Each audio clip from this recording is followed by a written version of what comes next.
Hello guys, welcome to the Unity basic tutorial series.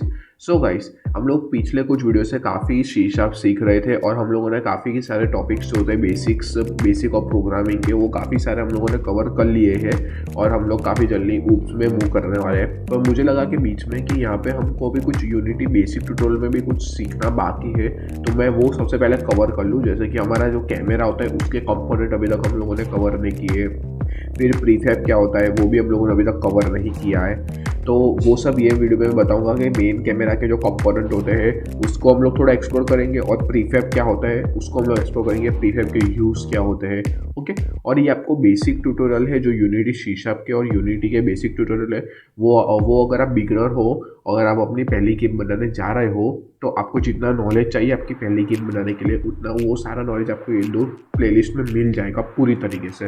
Okay, तो अगर आप purely beginner हो तो 100% इसको फॉलो कीजिए। आप 100% आपकी फर्स्ट गेम अच्छे से बनाओगे और काफ़ी कुछ सीखोगे उससे। ओके, तो आज की वीडियो हम लोग देखते हैं सबसे पहले कि मेन कैमरा के जो कंपोनेंट होते हैं वो कौन से होते हैं, और उसके बाद हम लोग प्रीफैब को क्या होता है वो समझने के लिए उसमें मूव कर लेंगे। ओके, तो हम लोग हमारा वीडियो शुरू करते हैं।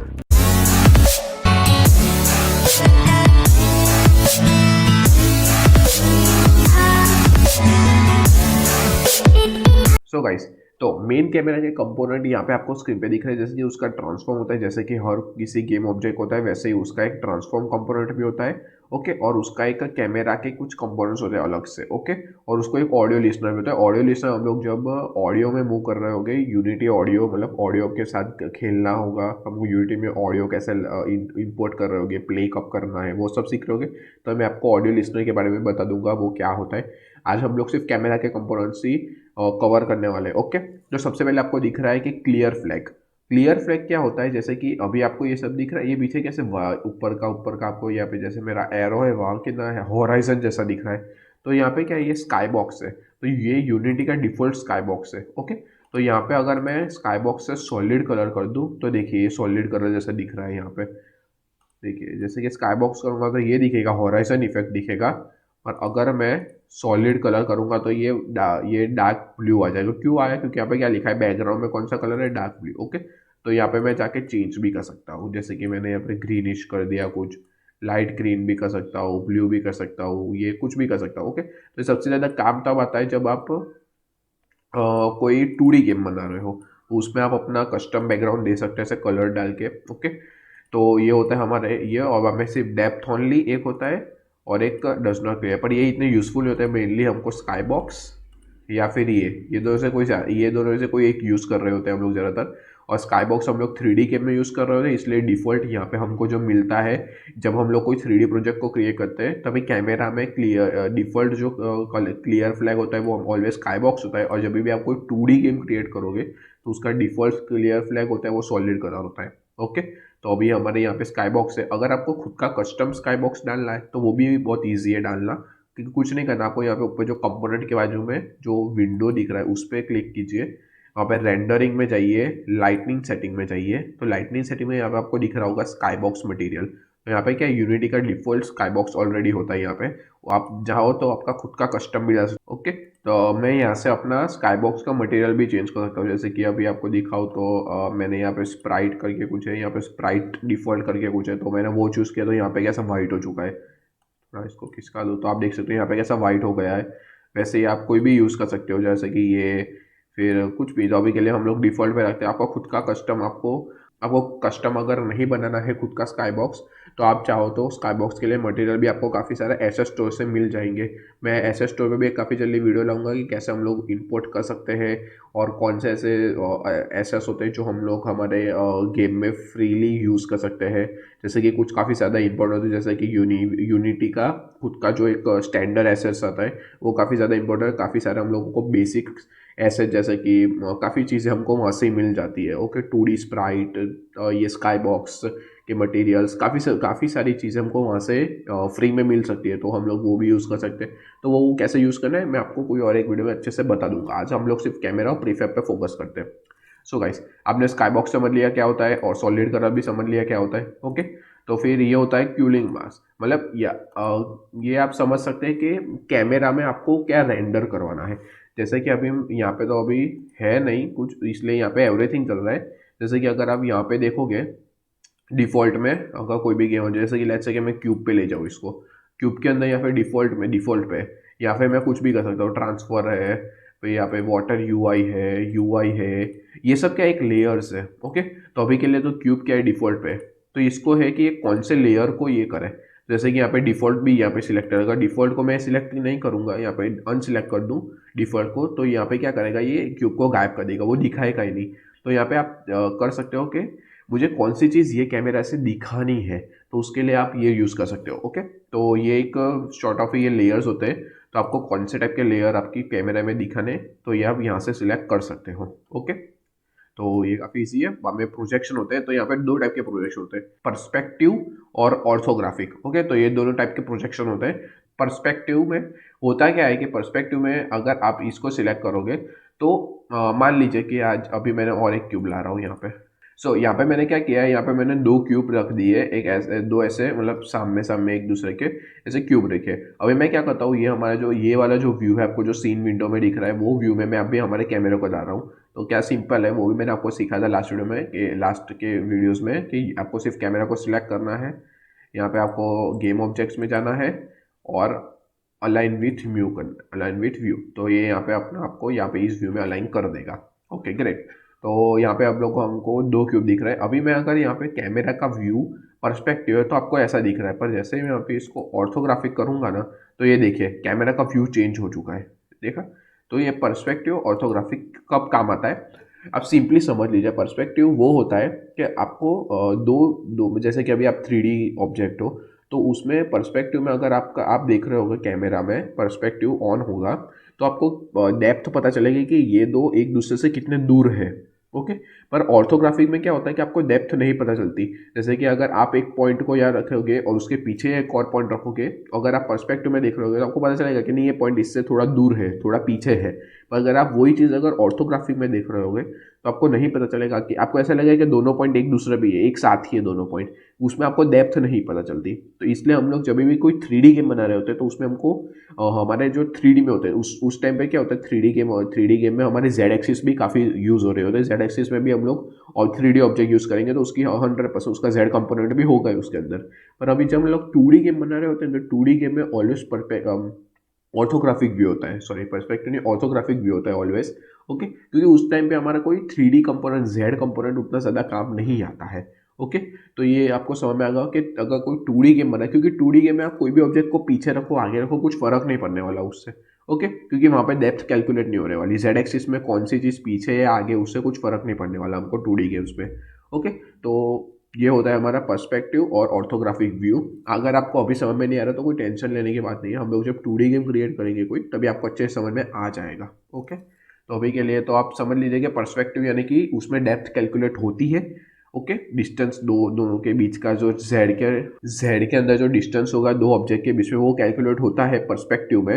अगर हम लोग हमारे व्यू पे डिपेंड करता है, अगर हम लोग एक्स वाई प्लेन में से देख रहे हैं और हम लोग को कोई जेड डायरेक्शन में दो ऑब्जेक्ट रखे, उन दोनों के बीच का डिस्टेंस हम लोग को दिखेगा, पर हम लोग को वही चीज़ ऑर्थोग्राफिक में नहीं दिखने वाली। ओके, तो ये होते हैं डिफरेंस पर्सपेक्टिव और ऑर्थोग्राफिक के। हम लोग इसको इन डिटेल में समझेंगे जब, और इन डिटेल में भी समझने की ज़रूरत नहीं, आप खुद ब खुद समझ जाओगे जब आप कोई गेम क्रिएट करोगे।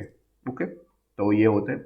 नेक्स्ट होते हैं फील्ड ऑफ व्यू एक्सिस, तो आपको कौन से एक्सिस से व्यू करना है। तो यहाँ पे वर्टिकल है और हॉरिजॉन्टल, ये दो होती है एफओवी में। ओके, तो अभी के लिए यहाँ पे वर्टिकल सिलेक्टेड है, यहाँ पे जैसे मैं हॉरिजॉन्टल सिलेक्ट करूंगा तो ये देखिए यहाँ पे व्यू चेंज हो जाएगा। मतलब सिंपली ये कौन सी, देखिए कैमरा है हमारा, ये देखिए इसके एंगल कितनी बड़ी है। अगर मैं वही चीज़ अभी छोटी करने लगूँ, देखिए ये देखा, ये फील्ड ऑफ व्यू और उसके साथ साथ ये हॉरिजॉन्टल, यहाँ पे एंगल चेंज है, मतलब ये एंगल दिखा रहा है हमको कि हमारा जो वर्टिकल के साथ एंगल है, एक्सिस वर्टिकल एंगल के साथ जो एक्सिस का एंगल है वो 29 है, और वही चीज़ अगर हम लोग यहाँ पे हॉरिजॉन्टल में स्विच करेंगे तो 55 पॉइंट समथिंग है। ओके, तो वही चीज़ यहाँ पे ऐसी बड़ी हो रही है, और वही चीज़ अब मैं वर्टिकल के साथ करूँगा, यहाँ पे 38 है। ओके, तो इसका ज़्यादा इतना है नहीं, पर यहाँ पे फील्ड ऑफ व्यू को हम लोग जितना बढ़ाएंगे कम करेंगे उतना ज़्यादा ही फ़र्क होने वाला है हमारे व्यू के अंदर, मतलब लेंथ बढ़ेगी हमारी कैमरा की, ये जो है। ओके, फिर डेप्थ भी है यहाँ पे, ये कैमरा की कितनी डेप्थ रखनी है, ये तब काम आता है जब आपके स्क्रीन में मल्टीपल कैमरा हो। यहाँ पे तो अभी हमारे वन कैमरा ही है, तो यहाँ पे मल्टीपल कैमरा जब होते हैं तभी उस पर ज़्यादा काम आता है। ओके, क्योंकि तभी आपको एक शॉर्ट ऑफ प्रायोरिटी देनी होती है कि कौन सा कैमरा हम लोग पहले रेंडर करना चाहते हैं, तो उसमें डेप्थ के ऊपर वो प्रायोरिटी को लेता है। ग्रेट। तो ये होता है रेंडरिंग पाथ। ये सब तो बाद में हमारे जो रेंडरिंग के होते हैं HDR, ये सब हमारे जो गेम्स के जो क्वालिटी होती है उस पर ज़्यादा आ जाता है। तो यस, हम लोग हमारे गेम की क्वालिटी को यहाँ से ही हम लोग चेंज कर सकते हैं यूजिंग ग्राफिक सेटिंग्स। ओके, तो ये अभी हमारा थोड़ा हाई लेवल के कॉन्सेप्ट में यूज़ होता है, जैसे कि रेंडरिंग, ग्राफिक, HDR, ये सब हम लोग जब अच्छी क्वालिटी के गेम्स बनाते होते हैं तभी हम लोग यूज़ कर रहे होते हैं। बेसिक के लिए तो हमको यहाँ डेप्थ तक तो ठीक है, डेप्थ तक हम लोग समझ ले तो हमारे बेसिक काम निकल जाएगा। ओके, तो मेन कैमरा में इतने कंपोनेंट है, ये सब जो आपको इजीली समझ में आ जाओगे। सिर्फ ये एक प्रोजेक्शन का जो था पर्सपेक्टिव और ऑर्थोग्राफिक में आप थोड़े में भी कंफ्यूज हो गए तो नो प्रॉब्लम, आप क्लियर हो जाएगा आप जैसे ही कोई गेम बनाना स्टार्ट करोगे। ओके, तो अभी के लिए हम लोग प्रीफैब में मूव कर जाते हैं। अभी के लिए मेन कैमरा हमको इतना ही रखते हैं। ओके, तो नेक्स्ट जो टॉपिक है हमारा वो है प्रीफैब। सो गाइस, प्रीफैब होता क्या है वो समझने से पहले हम लोगों को समझ पड़ेगा कि मतलब प्रीफैब बनाता कैसे। पहले तो सबसे पहले प्रीफैब को बनाना पड़ेगा।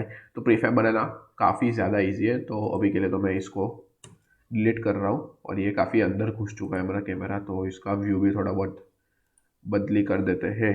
60 पे ठीक है, हाँ चलो ठीक, 60 पे ठीक है।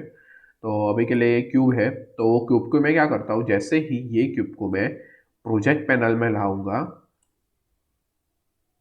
तो वैसे देखिए यहाँ पे कुछ ये पहले ये प्लेन था, ऐसे ऐसे वाइट में था, यहाँ पे अभी कैसे ये ब्लू कलर का होगा क्योंकि यहाँ पे इसका एक प्रीफैब बन चुका है। ओके, तो अभी यहाँ पे प्रीफैब बन गया, तो इसका यूज़ क्या, ठीक है बन गया प्रीफैब, हमको क्या लेना है, हमको तो हमारे गेम को बनाने से मतलब है। तो प्रीफैब का यूज तब आता है जब आपके गेम में मल्टीपल ऑब्जेक्ट हो, जैसे कि अभी मैं इसका डुप्लीकेट करता रहूँ, यहाँ पे कितने डुप्लीकेट हो गए, 15 या एक 16 डुप्लीकेट हो चुके हैं इसके। तो अभी इसको हम लोगों को एक ही जैसा चेंज लाना है, तो हम लोग क्या करेंगे, तो आप बोलोगे सिंपल है, शिफ्ट दबाओ और सबको सिलेक्ट कर लो। वो तो ठीक है, चलो अभी मैं इसको ऊपर नीचे यहाँ वहाँ कर दूँ, तो वैसा कर दूँ। ओके, तो यहाँ पे शिफ्ट दबाने भी जाऊँगा तो काफ़ी ज़्यादा प्रॉब्लम होगी क्योंकि यहाँ पे बीच में प्लेन है और यहाँ पे आपको एक एक करके सिलेक्ट करना पड़ेगा ऐसे, वरना शिफ्ट दबाओगे तो अभी ऐसा। फिर आप समझिए कि आपका कोई ऐसी चीज़ है जैसे कि क्यूब है जो अलग अलग जगह पे पड़ा हुआ है, आपका काफ़ी सारे गेम ऑब्जेक्ट है और ये आपको पता नहीं कि क्यूब कहाँ पे है, कौन से जगह पे है। आपका एक आधा क्यूब यहाँ वहाँ रह चुका है, तो आपको जितना ज़्यादा आपका प्रोजेक्ट बड़ा होता जाएगा तभी आपको पता नहीं चलेगा कि ये ऑब्जेक्ट मेरा कहाँ पे था।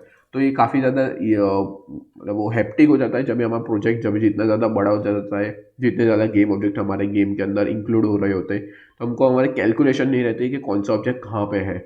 ओके, क्योंकि तभी आप क्या करोगे कि एम्प्टी गेम ऑब्जेक्ट बनोगे, उसके अंदर एक क्यूब को यहाँ रखोगे, शायद दूसरे क्यूब को कोई दूसरी जगह पे रख रहे होगे, तीसरे को तीसरी जगह पे, ऐसे अलग अलग जगह पे रख रहे होगे। जब पूरा का पूरा हायरार्की आपका भर चुका होगा गेम ऑब्जेक्ट से, तभी आपको काफ़ी ज़्यादा डिफिकल्ट हो जाता है एक एक ऑब्जेक्ट को सिलेक्ट करना, उसके अंदर चेंज करना। तो उसके लिए हम लोग प्रीफैब का यूज़ करते हैं। प्रीफैब एक्चुअली करता क्या है, जैसे ही मैं यहाँ पे मान लीजिए कि मुझे कुछ ऐड करना है। तो मुझे अभी ये टेस्टिंग स्क्रिप्ट है उसको निकालना है, तो उसमें सिंपली क्या करूँगा, रिमूव कंपोनेंट। ओके, तो ये रिमूव कंपोनेंट जैसे ही मैं करूँगा तो वैसे ही अभी देखिए ये क्यूब में क्या है टेस्टिंग स्क्रिप्ट नहीं है, इसमें देखिए है नहीं है, इसमें देखिए है नहीं है, इसमें देखिए है नहीं है, नहीं है।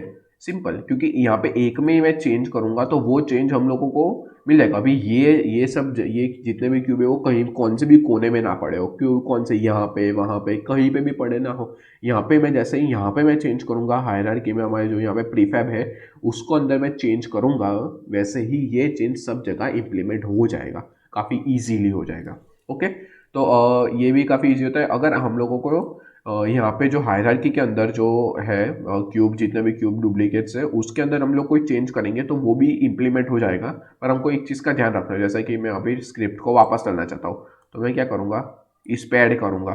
तो मैंने जैसे ही ऐड किया तो यहाँ पे देख रहे हैं आपको प्लस आइकॉन बता रहा है, ये बोल रहा है कि आपका ये ऑब्जेक्ट पे ये स्क्रिप्ट ऐड है, क्या आपको दूसरे पे करना है। तो आपको बोलोगे कि नहीं अभी मैं एक बार चेक कर रहा हूँ, अगर ये स्क्रिप्ट बराबर वर्क कर रही है ऑब्जेक्ट पे तो मैं बाकी सब पे करूँगा, वरना मैं नहीं करने वाला। ओके, तो आपने अगर मान लीजिए आपने चेक कर लिया, आपको सही लग रही है स्क्रिप्ट, ठीक है भाई चलो ये स्क्रिप्ट ठीक है, मैं अब ये बाकी सब पे भी इम्प्लीमेंट कर सकता हूँ। तो आपको सिंपली क्या करना है, यहाँ पे ओवरराइड है उस पर क्लिक करना है। यहाँ पे आपको दिखा देगा कि एक क्यूब के अंदर आपकी कौन सी एक आइटम एक्स्ट्रा है जो बाकी सब में नहीं है। तो आपको क्या दिखा रहा है, यहाँ पे टेस्टिंग स्क्रिप्ट एक एक्स्ट्रा है, तो आपको सिर्फ अप्लाई करना है, अप्लाई वाले। सिंपल। तो अभी देखिए आ गई सब पे वापस। ये होता है हमारा प्रीफैब का जादू, इसको बोलते हैं। और प्रीफैब को भी हम लोगों को एक फोल्डर में मेंटेन करके रखना पड़ता है प्रीफैब्स करके, क्योंकि आप एक गेम में काफ़ी ज़्यादा प्रीफैब यूज़ करने वाले हो। ओके, एक से ज़्यादा ही प्रीफैब होंगे आपके, 100% आई एम श्योर। अगर आप इसको गेम में यूज़ नहीं करोगे आपको काफ़ी ज़्यादा टेंशन हेक्टिक हो जाएगा आपका प्रोजेक्ट, क्योंकि आपको क्या चेंज, अगर आप क्योंकि चेंज आप बार बार करने वाले हो, तब तक आप सेटिस्फाई नहीं हो रहे होगे आपके रिजल्ट को देख के कि नहीं मुझे ये पसंद नहीं आ रहा, तब तक आप चेंज करोगे 100%।